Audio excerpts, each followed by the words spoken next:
Bienvenidos. Hoy vamos a meternos a fondo con un tema denso, pero la verdad fundamental, la corrupción y la impunidad en Nepal. Es un desafío que tiene raíces históricas, como veremos, muy profundas y un impacto enorme en el presente y, claro, en el futuro del país. Para esta exploración tenemos sobre la mesa material muy interesante. Contamos con un análisis académico bastante reciente de Dipesh K. Gimire, del 2025, que se clava en la historia de la impunidad y cómo sigue alimentando la corrupción. Sí, ese es un punto de partida clave. Y también un estudio de Timothy Gotcher y su equipo, del 2024, que mira el otro lado, digamos, el efecto de la inversión internacional responsable. Toman como ejemplo al Standard Chartered Bank en Nepal. Que es un caso bien particular, ¿no? Un banco global operando allí. Exacto. Y para una perspectiva más cultural y de largo plazo, un artículo de Madhusudan Sharma Subedi, de 2005, que nos habla desde la antropología sobre cómo se vive y se entiende la corrupción allá. Una visión desde adentro, digamos. Así es. La idea es entender de dónde viene este problema en Nepal. Cómo es que la impunidad sistémica le abre la puerta, de par en par, y qué rol juegan las costumbres locales y los actores internacionales en todo esto. La pregunta del millón, claro, es si hay manera de romper ese círculo vicioso. ¿Es posible? Esa es la gran pregunta, sí. Para arrancar entonces, pongamos las cartas sobre la mesa. Hablamos de corrupción e impunidad. Pero ¿qué significan realmente en el contexto nepaní? Porque las fuentes dejan claro que es mucho más que el típico soborno, ¿verdad? Totalmente. La corrupción, la definición estándar de Transparencia Internacional que citan tanto Gotcher como Subedi es el abuso del poder encomendado para beneficio privado. Y esto es un paraguas muy amplio, ¿eh? Hablamos de sobornos, claro, pero también malversación, fraude, extorsión, el nepotismo, el clientelismo. Subedi de hecho detalla varias de estas formas. O sea, todo un abanico de prácticas. Exacto. Pero la pieza que hace que todo encaje, o más bien, que todo se desarme, es la impunidad. Guimaire la define de forma muy directa: exención de castigo o de las consecuencias de las propias acciones. Esencialmente, como apunta Guimaire citando a otro autor, Tum, es la falta de un Estado de Derecho efectivo lo que permite que la corrupción, campee a sus anchas. Y el análisis de Gimire machaca esa conexión, ¿no? La impunidad no solo acompaña la corrupción, la posibilita. Habla de un sistema de justicia penal débil con tasas de condena que rondan apenas el 40%, y para colmo, lleno de retrasos, según datos que cita de Parajuli. O sea, la justicia no llega o llega tarde. Ajá, y muy a menudo no llega para los que tienen poder. Además, Subedi le añade una capa cultural que es crucial entender. Menciona términos locales que no son solo palabras, sino prácticas muy vivas, muy arraigadas. Está el gush, que es el soborno o el pago extra bajo la mesa. El soborno de toda la vida, digamos. Sí, pero también el chakari, que es esa costumbre de buscar el favor de los poderosos a base de halagos y servicios, casi como una forma de lealtad anticipada para obtener beneficios. Es algo muy cultural. Como hacer méritos, pero no por capacidad, sino por cercanía al poder. Tica, nuestra gente, la gente de uno, refleja esa tendencia a favorecer a los contactos personales, a la red de conocidos, por encima de cualquier mérito o calificación formal. Están profundamente metidas en el tejido social. Eso es fascinante y, supongo muy frustrante también. Porque no es solo romper la ley, es casi una regla social paralela que dice primero los míos, ¿no? Complica todo muchísimo. Complica enormemente cualquier intento de reforma basado solo en leyes. Y como decías, esto no es de ayer. Gijimere nos lleva bastante atrás en la historia para entender las raíces. Sí, el punto de partida histórico que marca Gimere es el régimen Rana. Esto es antes de 1951. Ahí los gobernantes simple y llanamente estaban por encima de la ley. No había rendición de cuentas para ellos. Los altos funcionarios, como documenta Gimere citando a Regmi, simplemente no eran investigados si había irregularidades financieras. Era como si no aplicara para ellos. Impunidad total desde la cúpula. Total. Y hay una anécdota brutal que Gimere rescata de un texto de Nepal de 2012. El primer ministro Judas Samsher, frente a una multa impuesta a un funcionario Rana por un auditor, ¿qué hizo? A ver, Ordenó que la multa la pagará el subordinado directo de ese funcionario. Increíble. Es casi una caricatura de la idea de que la ley no aplica para los de arriba. Un ejemplo perfecto de impunidad institucionalizada. Exactamente. Define muy bien el clima de la época. Es difícil imaginar un ejemplo más claro. Y esa cultura se mantuvo después. ¿Qué pasó en la era Panchayat, que duró de 1960 a 1990? ¿Cambió algo? Lamentablemente, el patrón continuó. El régimen Panchat incluso tenía una figura legal llamada Panchakat Mafi. Guimere, basándose en informes de una ONG llamada REMAC Nepal, explica que esto permitía a los gobernantes perdonar delitos, sobre todo si la persona en cuestión apoyaba al sistema político. Era un perdón a la carta, digamos. O sea, la ley como herramienta política, no como garantía de justicia. Exacto. La impunidad, según Guimere, realmente se desbordó en esa época. Pone ejemplos concretos. Un ministro de Agricultura condenado en un escándalo famoso en 1979, el escándalo Vaca Burro, pero que nunca fue formalmente investigado por ello. Y ese mismo político, años después, ya como ministro de Finanzas, en 1997, se vio envuelto en un incidente de contrabando de oro en el aeropuerto. Hubo un informe parlamentario que señaló responsabilidades, pero, como indica Guimere, citando a Dacal, todo quedó en nada. Ni la Comisión Anticorrupción ni el gobierno actuaron. Quedó en la nada. Parece un estribillo muy persistente en esta historia. Entonces, ¿la llegada de la democracia en 1990 marcó un quiebre real o fue más bien un cambio de fachada en este aspecto? Pues el legado pesó muchísimo. Guimere cuenta que se crearon comisiones después de 1990 y de nuevo en 2006 para investigar abusos de poder y corrupción de los regímenes anteriores. Hubo intentos, digamos. Pero con resultados. Muy limitados, sobre todo contra figuras de alto nivel. Guimere cita, por ejemplo, a Thapa, un autor de 2012, señalando la inacción contra el entonces ministro del Interior, Kamal Thapa. Esto a pesar de que se encontraron pruebas de mal uso de fondos públicos durante la represión de protestas populares en 2006. O sea, se investigó, se encontró algo, pero no pasó nada. Exacto. La cultura de impunidad demostró ser increíblemente pegajosa, incluso con un sistema democrático formalmente establecido. He entendido el peso de la historia. Es abrumador. Ahora, ¿cómo sigue funcionando este sistema hoy? Guimere apunta a la debilidad de las instituciones actuales, ¿no? Sí, hay varios mecanismos que las fuentes identifican como claves para que esto siga pasando hoy en día. Uno son los huecos legales o leyes diseñadas casi con trampa, digamos. Por ejemplo, la ley que creó la CIA, que es la Comisión para la Investigación del Abuso de Autoridad, en 1992.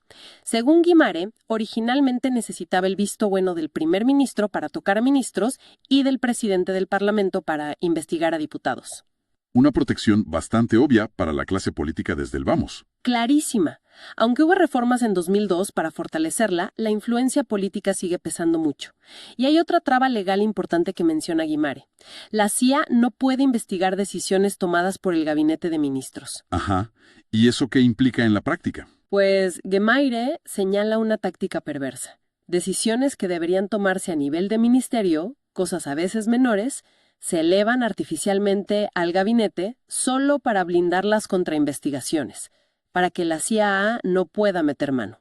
¿Qué mecanismo tan cínico, ¿no? Sí, es usar la propia estructura del Estado para evadir el control. Y otro factor fundamental es la protección política directa.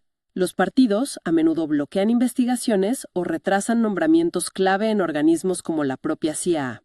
Guimare subraya un dato que es alarmante. Entre finales de 2006 y mediados de 2013, la CIA estuvo sin un comisionado jefe al mando. Casi 7 años. Sí, 7 años. Durante ese vacío, como apunta otro autor, Bhattarai, citado por Guimire, la comisión simplemente no investigó grandes escándalos con políticos de alto perfil salpicados. Hablamos de casos como uno relacionado con misiones de paz en Sudán, otro sobre compra de transformadores eléctricos o el manejo de fondos para excombatientes maoístas. La falta de liderazgo y la sombra de la interferencia política pues paralizaron la acción en los casos más gordos. Suena muy calculado, muy sistémico. como si el sistema estuviera diseñado para protegerse a sí mismo. Exactamente. Y Himare no se queda corto en ejemplos concretos, ¿verdad? Menciona una lista larga de casos sonados a lo largo de los años. Desde acuerdos sospechosos con la aerolínea nacional RNAC en los 90, el escándalo Laudair en 2000, hasta compras irregulares de tierras como las de la Nepal Oil Corporation o el famoso escándalo de los aviones Widebody más recientemente.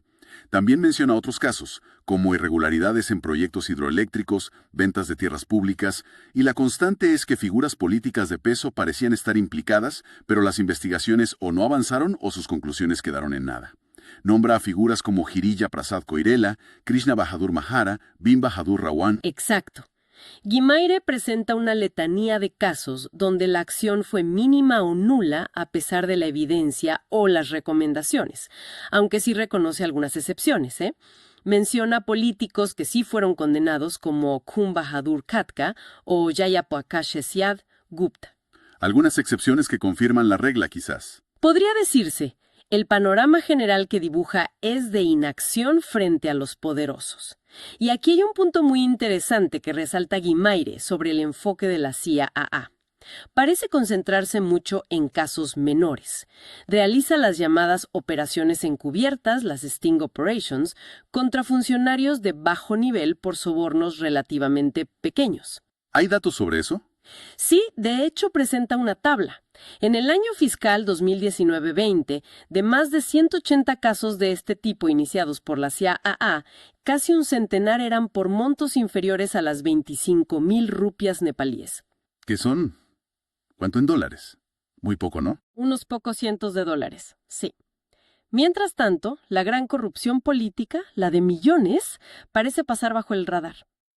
Esto encaja perfectamente con lo que Subedi ya advertía en 2005, que los legisladores se vendían y compraban por millones. Pescar sardinas mientras los tiburones nadan libres.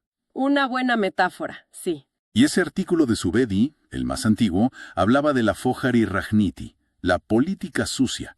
Describía cosas como dar préstamos que se sabe que nunca se devolverán, contratos públicos amañados, nombrar a gente no cualificada pero leal en puestos clave. Suena que impregna todo el sistema, no solo casos aislados. Sí, totalmente.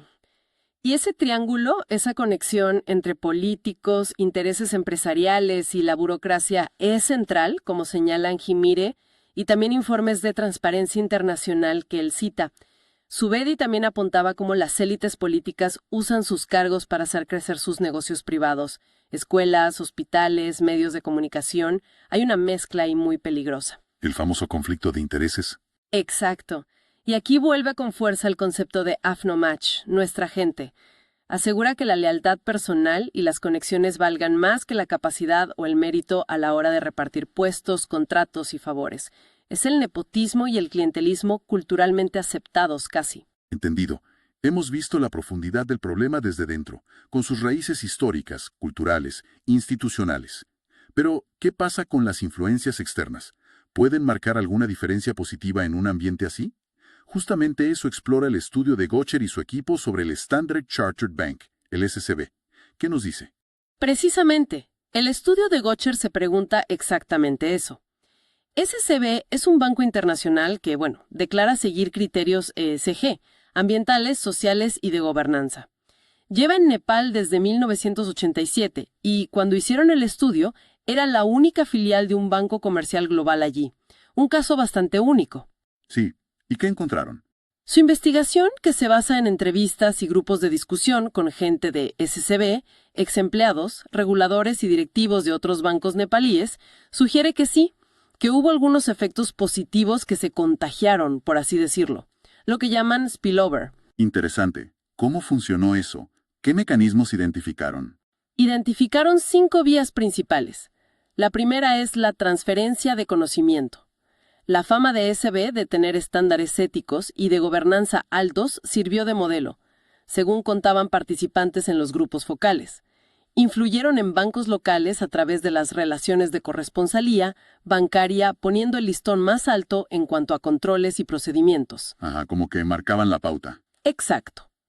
Además, cuando empleados formados en SB se iban a otros bancos, se llevaban esas prácticas y valores consigo. Lo llaman aprendizaje interorganizacional. Gente que sale de ahí replica lo aprendido. Eso es. ISB también hizo programas de formación para clientes empresariales sobre temas como prevención de lavado de dinero, AML y anticorrupción. Una forma de, digamos, reducir el riesgo educando a sus propios clientes. Tiene sentido. ¿Cuál es la segunda vía? La segunda son los habilitadores organizacionales. Se refieren a los controles internos súper estrictos de SCB, sobre todo el famoso KYC, o Conoce a tu cliente.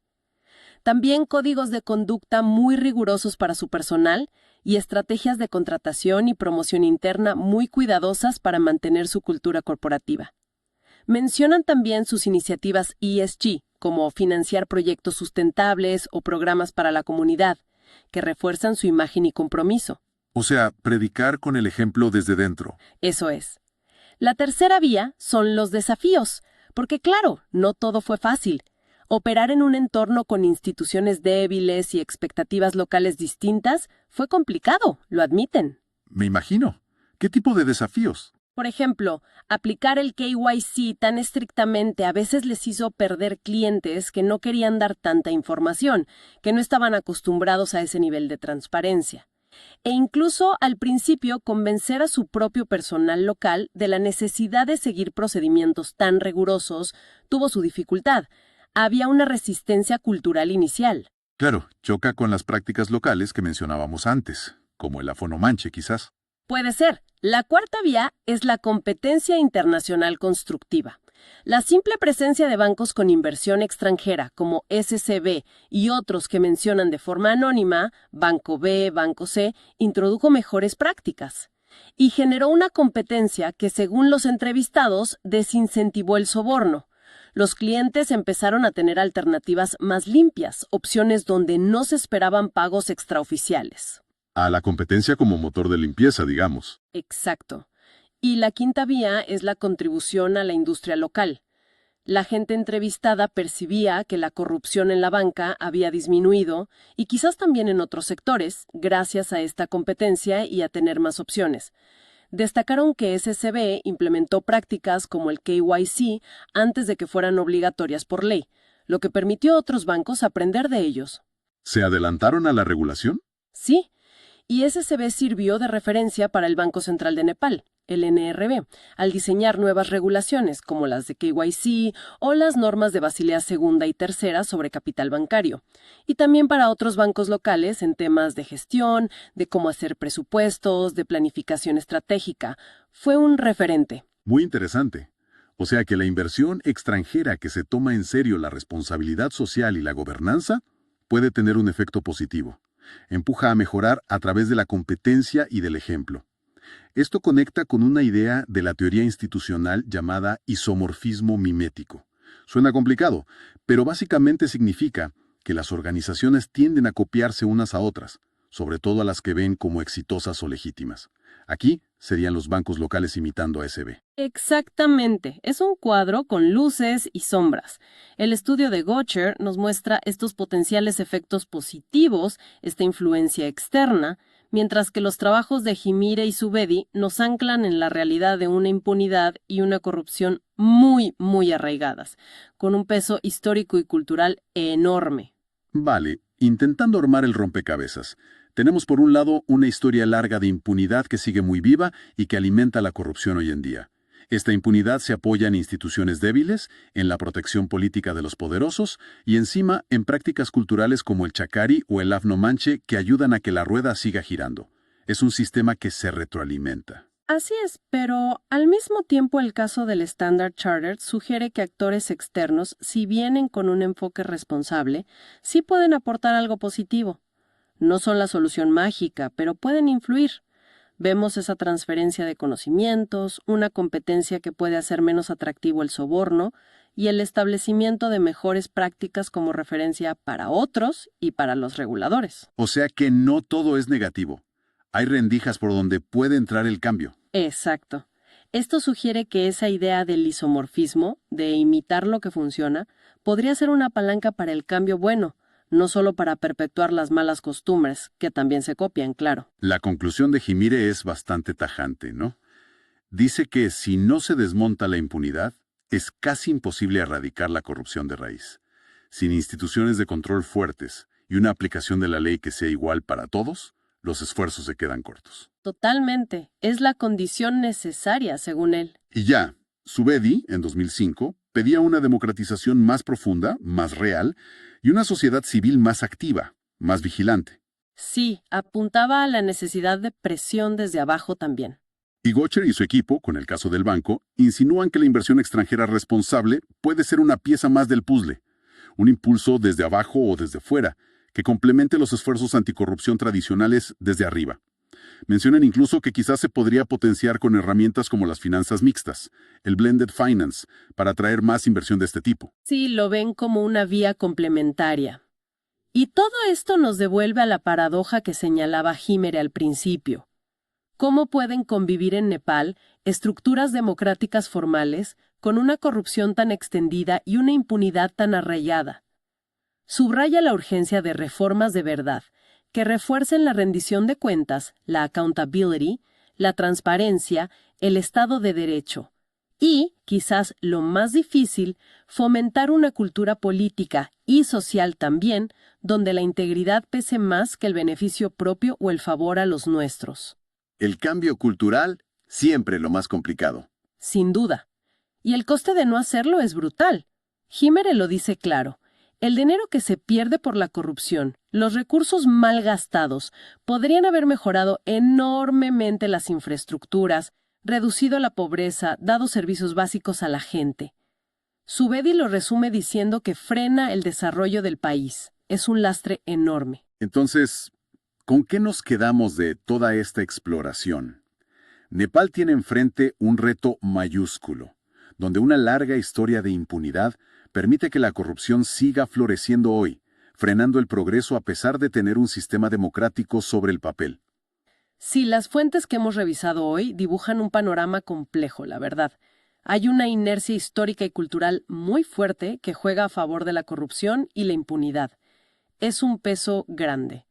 Pero también hay posibles motores de cambio, catalizadores, como puede ser la inversión internacional responsable, la competencia que genera, quizás la presión de la sociedad civil que mencionaba Subedi. La conclusión parece clara, y Himere lo martillea.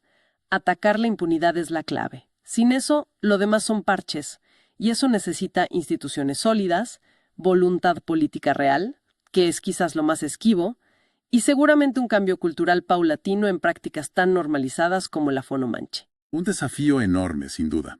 Y para cerrar, una reflexión que nos dejan estas lecturas, para quien nos escucha. Si prácticas culturales como el chacaní y el afno manche están tan metidas en la sociedad, tan normalizadas, y la protección política es tan sistémica como describen los autores, ¿cómo se puede lograr una rendición de cuentas real y extendida que vaya más allá de las reformas legales o institucionales que a veces se quedan en el papel? ¿Pueden los movimientos ciudadanos, la sociedad civil organizada o un cambio más profundo en los valores sociales jugar un papel que los sistemas formales, por sí solos, no parecen capaces de cumplir ahora mismo en Nepal? Es una pregunta fundamental, sí. ¿Dónde reside la verdadera palanca del cambio? Y con esa idea en mente, esa pregunta abierta, cerramos nuestra conversación por hoy. Muchas gracias. Gracias a ti.